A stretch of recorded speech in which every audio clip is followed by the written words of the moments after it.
Alright, Shalom. First and foremost, when I start this lesson off, be giving all the praise, honor, and glory unto Yahweh, Ba'ashem, Yahushai, Ba'ashem, Rakakudash. Double honors to the apostles and elders of Great Millstone. Honors to our brothers who are fervently preaching the word in sincerity and in faith. And Shalom to all the sincere believers. Now, this lesson is going to be based on these severe storms that have been battering the central U.S. with hail and tornadoes. So through the Spirit, I'm going to read this article, get some precepts, and Lord's will, you're edified. It says a new batch of severe storms fired up Wednesday afternoon, dropping softball-sized hail near Kansas City and golf ball-sized hail in Ohio. The storms are part of a multi-day system that brought tornadoes and large hail to parts of Wisconsin and Iowa on Tuesday evening, leaving behind damaged buildings and at least one destroyed home. And early Wednesday evening, a tornado moved through Clinton, Missouri. There are no injuries or deaths from the tornado, Henry County Sheriff Aaron Brown said, but there is damage reported throughout the city and about 2,000 residents without power. Henry County Emergency Manager Mark Hardin told CNN affiliate KSHB.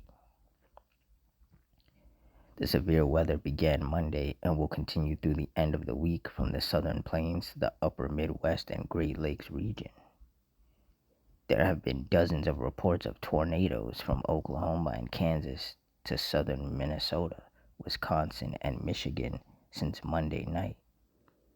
Destructive hail ranging in size from limes to softballs has also been common, with nearly 100 reports across the region. Flooding is also a serious problem and concern in Michigan and Wisconsin, where rivers are already running high and putting flood infrastructure to the test. A nasty storm prompted a particularly dangerous situation. Tornado warning Tuesday as a destructive twister struck near Union Center, Wisconsin. The twister caused significant damage to many homes, downed power lines, and left some roads impassable, but no injuries or deaths were reported, Genoa County Emergency Management said. The tornado has been primarily rated an EF3 with winds up to 140 miles per hour, according to the National Weather Service. Tornado warnings were issued for millions in Milwaukee and Madison, Wisconsin, and Fayetteville, Arkansas, Tuesday night into early Wednesday. Students and staff at the University of Michigan and University of Arkansas were advised to take shelter. Powerful, severe thunderstorms also moved through Chicago and Grand Rapids, Michigan, where the airport recorded an 80-mile-per-hour wind gust. Softball-sized hail fell near Maple Bluff, Wisconsin. Stones this large are capable of seriously injuring people, totaling vehicles and puncturing roofs. On Monday night, a pair of EF2 tornadoes struck eastern Kansas. One of those in Miami County, Kansas, damaged about 100 structures, roughly 50 to 60 of them completely destroyed or significantly damaged, with much of the impact centered around Hillsdale, according to County Under Sheriff Matthew Kelly. Said overnight into Thursday morning, areas from near the Texas and Oklahoma border to Iowa and northwest Illinois have the highest chance at seeing severe storms that are more impactful, including an elevated tornado threat. But the level 2 of 5 risk zone extends as far north and east as Milwaukee and Chicago. The storm threat is lower and less widespread on Thursday, contained to an area that stretches from the Ohio River Valley to New York. Friday is likely to be a more dangerous day, especially from Oklahoma to Iowa, where a level 3 out of 5 risk of severe storms is in place for more than 7 million people. Strong tornadoes, widespread damaging winds, and destructive hail are all on the table. This system could produce one final burst of severe storms, with a threat of strong winds on Saturday in the southern Great Lakes and Ohio Valley. The storm-weary central U.S. will then finally get a multi-day breather starting Sunday, because a weather pattern change will usher in cooler temperatures. As multiple rounds of rain are exacerbating flooding across parts of Michigan and Wisconsin, where rivers are already running high after one of the wettest starts to spring on record in recent snowmelt. A state of emergency was declared throughout parts of Michigan and all of Wisconsin Wednesday evening to help areas recover from the impacts of the storm. Major to record river flooding is ongoing or forecast to develop in at least 10 locations along rivers in both states. In Milwaukee Wednesday night, baseball fans leaving a Brewers game at American Family Field were hampered by flooded streets near the stadium. Some highways in the city were closed as drivers started to become stranded in high water, the Milwaukee County Sheriff's Office said. In Milwaukee Tuesday, the city's fire department said it responded to around 50 calls for rescue from rapidly rising water. The flood waters stranded multiple drivers near Timmerman Airport, where at least 5 vehicles became stuck, according to CNN affiliate WTMJ. All occupants were able to get out safely after emergency crews responded.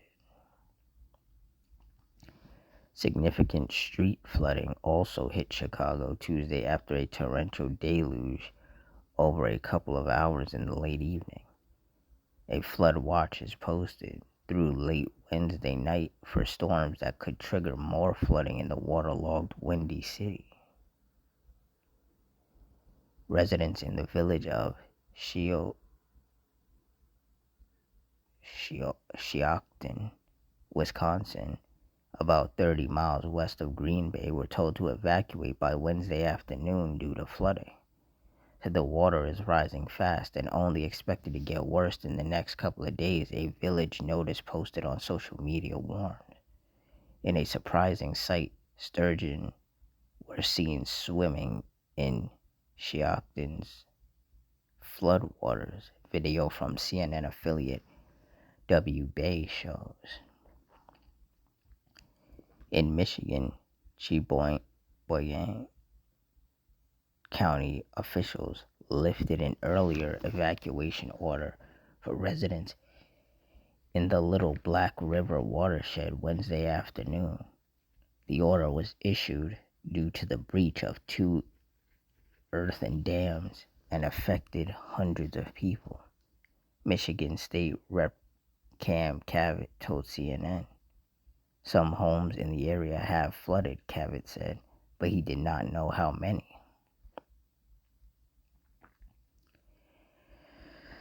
There's also ongoing concerns about the Sheboygan Lock and Dam, where crews continue to work to prevent its failure. The sheriff's office has warned residents in the Sheboygan River corridor to prepare for the possibility of evacuation. Water levels behind the dam have been rising for days and had reached 6.84 inches below the top of the dam as of Wednesday afternoon.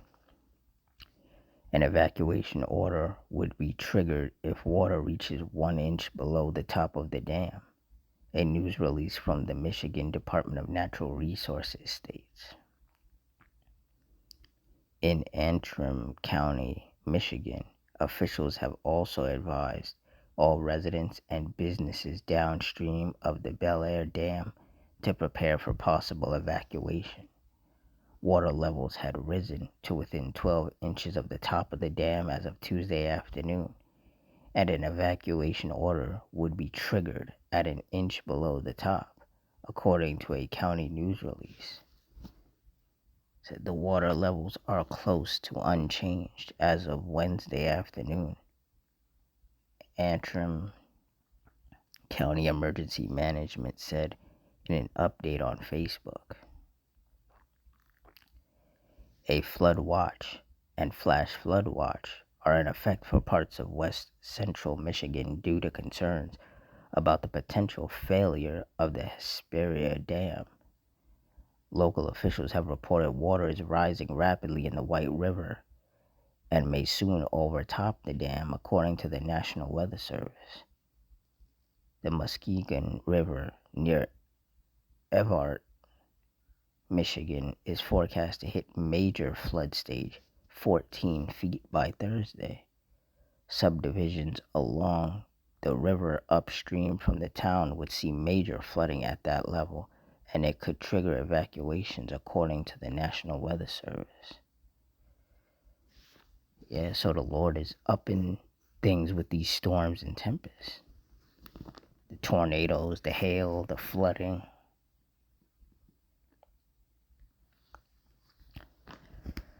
Isaiah 29:6. Thou shalt be visited of the Lord Yahweh of hosts with thunder, and with earthquake, and great noise, with storm, and tempest, and the flame of devouring fire. And clearly, the Lord is letting loose in the central U.S. with these storms and tempests. He's unleashing the hail, unleashing tornadoes, torrential rains that result in flooding. This is the judgment of the Heavenly Father right here. And it's just going to get worse.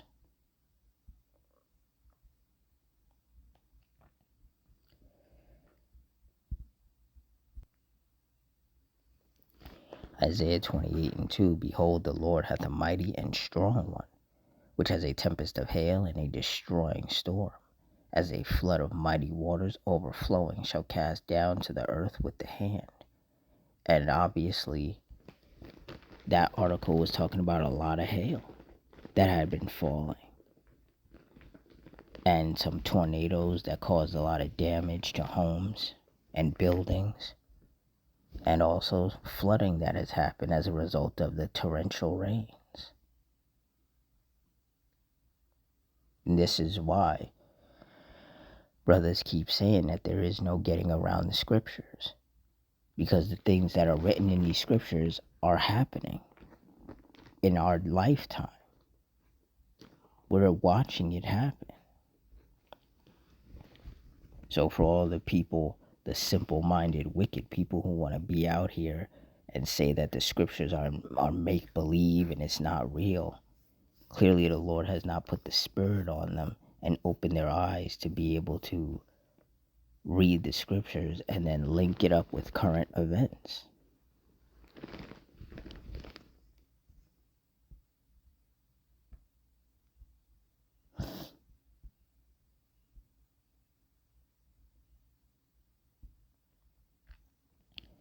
Psalms 11:6. Upon the wicked he shall rain snares, fire and brimstone, and an horrible tempest.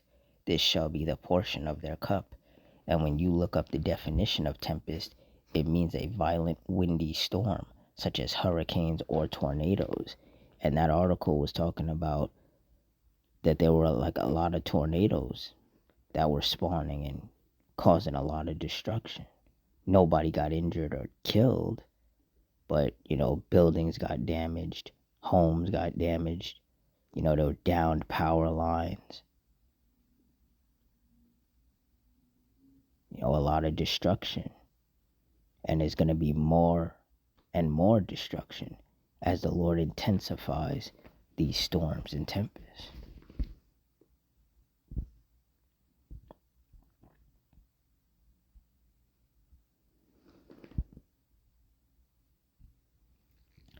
Psalms 83:14. As the fire burneth a wood, and as the flame setteth the mountains on fire.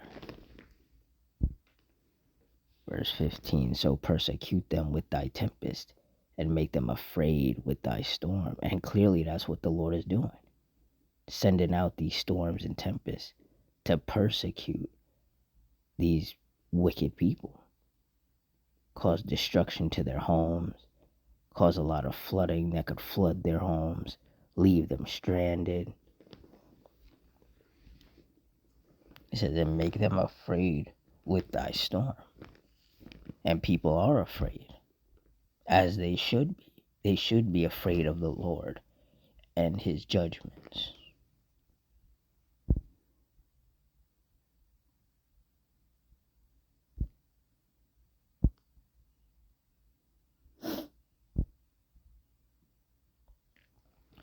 Hebrews 10 and 31, it is a fearful thing to fall into the hands of the living power.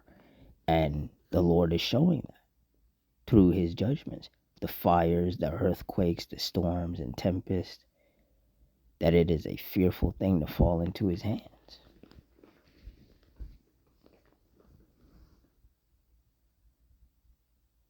And the only reason why nobody got injured or killed is because the Lord didn't want it.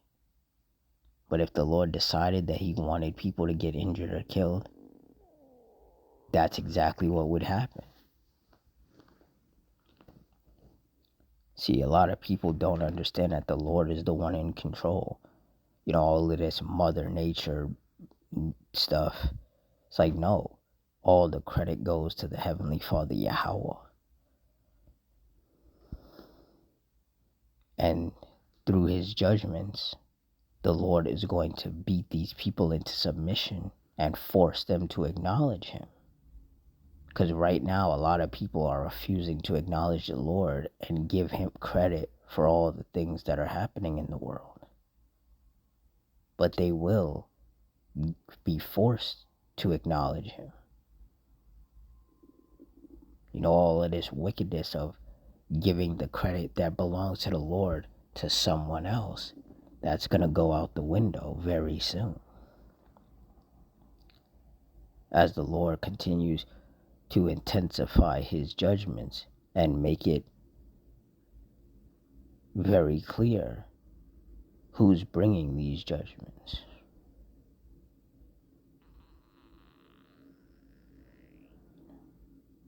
So with that, I'm going to wrap it up here.